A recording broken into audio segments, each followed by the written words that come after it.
Praise the lord. మన ప్రభువును రక్షకుడైన యేసుక్రీస్తు అతి పరిశుద్ధ నామములో ఇండియా క్రిస్టియన్ మ్యాట్రిమనీ కుటుంబస్తులకు, పాలి భాగస్తులకు, ఈ యొక్క ఇండియా క్రిస్టియన్ మ్యాట్రిమనీలో రిజిస్టర్ చేసుకున్న ప్రతి ఒక్క తల్లిదండ్రులకు, యవనస్తులందరికీ యేసుక్రీస్తు నామంలో ఈ యొక్క సంస్థ తరఫున మీ అందరికీ శుభములు తెలియజేస్తుంటున్నాం.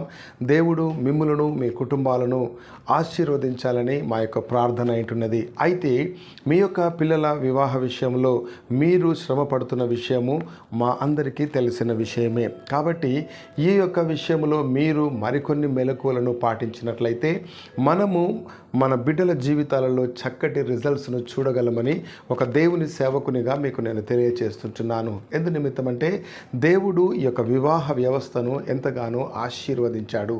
దేవుని వాక్యం ఏమని సెలవిస్తుందంటే, మీరు ఫలించి విస్తరించి అభివృద్ధి చెందమని దేవుని వాక్యం సెలవిస్తుంది.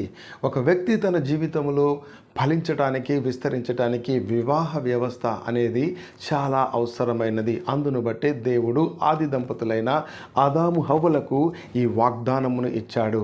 అంతేకాకుండా నూతన నిబంధనలో హెబ్రీలకు రాసిన పత్రికలో దేవుని వాక్యం ఏమని సెలవిస్తుంది? వివాహము అన్ని విషయములలో ఘనమైన కార్యమని.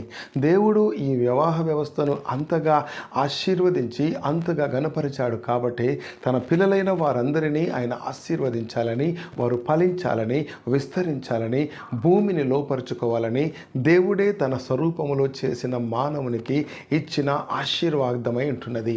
కాబట్టి ఈ విషయాన్ని గనుక మీరు గమనించినట్లయితే, ఈ విషయంలోని ఆంతర్యాన్ని, ఆశీర్వాదాన్ని మీరు గమనించినట్లయితే మరొక విషయాన్ని మీకు నేను తెలియజేస్తుంటున్నాను.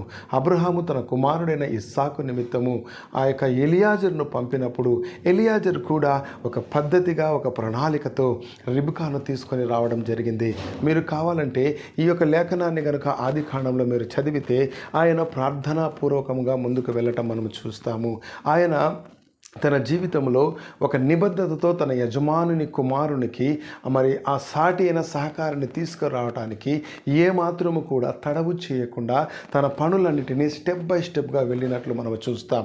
అయితే తాను ఎప్పుడైతే ఇటువంటి నిబద్ధతతో వెళ్ళాడో, ఎప్పుడైతే దేవునిని ముందు పెట్టి ఆయన వెళ్ళాడో, దేవుడు తాను చేయవలసిన పనినంతటినీ ఏమాత్రము కూడా తడవు చేయకుండా అన్ని విషయములలో అతనికి సహాయము చేశాడు.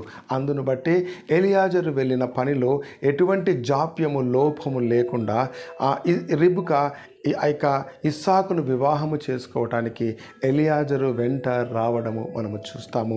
దీనంతటికీ కారణం ఏమిటి అంటే దేవుని యొక్క మహాకృప. ప్రియమైన తల్లిదండ్రులారా, ప్రియమైన వారులారా, దేవుని వాక్యములో ఉంటున్న వాగ్దానమును, దేవుని వాక్యములో ఉంటున్న దేవుని యొక్క అదృశ్యమైన శక్తిని మనము గ్రహించినట్లయితే గనుక మన పిల్లల వివాహ విషయంలో కూడా దేవుడు అదే విధముగా కార్యము చేయగలడని మీకు ప్రేమపూర్వకంగా నేను తెలియజేస్తుంటున్నాను. అందు నిమిత్తమే మా యొక్క కూడికలకు, మా యొక్క వివాహ పరిచయ వేదికలకు మిమ్మల్ని అందరినీ ప్రేమతో నేను ఆహ్వానిస్తూ ఉంటున్నాను.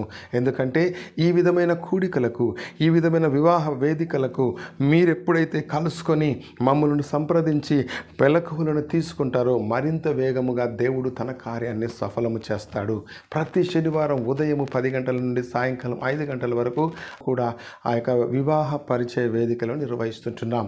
వచ్చే మాసము ఏప్రిల్ మాసం 6వ తారీఖున వెస్ట్ ప్యారిస్ నందు ఉదయం 10 గంటల నుండి సాయంకాలం 5 గంటల వరకు ఈ యొక్క కార్యక్రమం వివాహ పరిచయ వేదిక గుంటూరు పరిసర ప్రాంత ప్రజలందరి కోసం మేము నిర్వహిస్తుంటున్నాం. అయితే మరి ఇంకెందుకు ఆలస్యం? స్క్రీన్ మీద కనపడుచున్న ఆ నంబర్లను సంప్రదించండి. మీ పిల్లల వివాహ విషయమై మమ్మల్ని నేరుగా కలుసుకొనుటకు ఆయా ప్రాంతాలకు వచ్చి దేవుని దీవెనలు పొందండి. దేవుడు మిమ్మల్ని దీవించి ఆశీర్వదించునుగాక. ఆమేన్.